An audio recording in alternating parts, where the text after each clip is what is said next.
Here's how I created the most expensive sports collectible in history out of wood without using any paints or stains.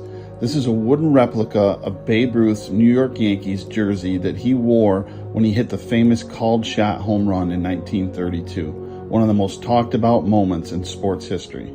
The real jersey has been photo matched to that moment and is expected to sell for at least $30 million as part of Heritage Auction's Summer Platinum Night Sports Auction. I'm so excited to announce that my wooden version will also be featured in the auction. The sale opens on July 26th, and on that same day, the art piece will be on display with the real jersey at the National Sports Collectors Convention in Cleveland.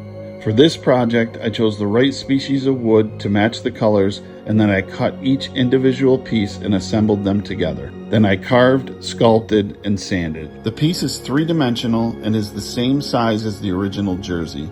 It measures 28